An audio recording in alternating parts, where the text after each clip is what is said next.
how to extract your costings per feed or per pen or per ingredient from Feedlync. Go to Loads and Precisions, and you can either do loaded mixes or what's actually being fed.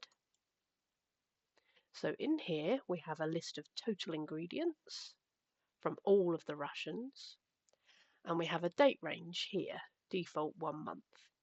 So firstly, decide the date range that you need. You could look at it from a month's perspective, so across all of January or even over the last year if you need it.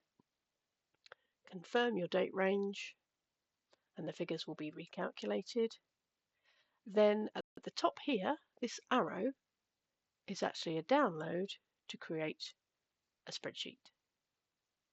So we can save that in our downloads folder, open the file, and you can then do a sum total here. Now if you want to break it down a bit, we've got select pens, so we could look at just the highs.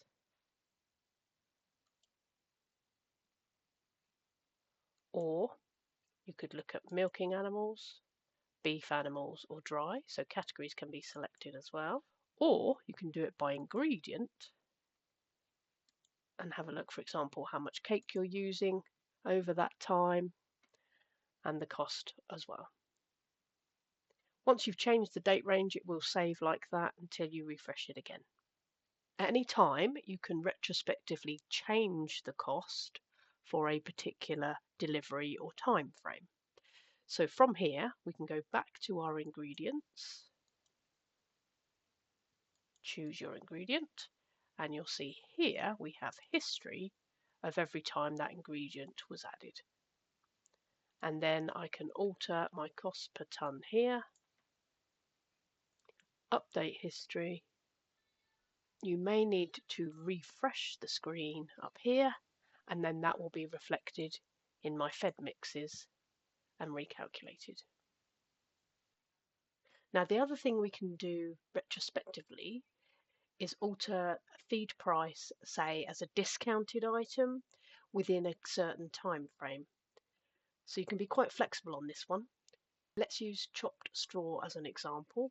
Currently $28.99 for the month of January. So almost the same as before, we go back into ingredients,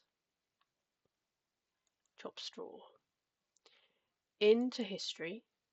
Now what we have to do here, these are all the times that the chopped straw has been added. I need to create a new time frame with this date window here. So let's say for this week, 12th to the 18th. Now we just need to update history, reload, and then refresh the whole page, and you'll see a new block appear with that date range. Then, with that highlighted, we can then alter our cost per tonne, update history, then go back to your fed mixes, another refresh here, just check your date range, and then you'll see the adjusted figures here.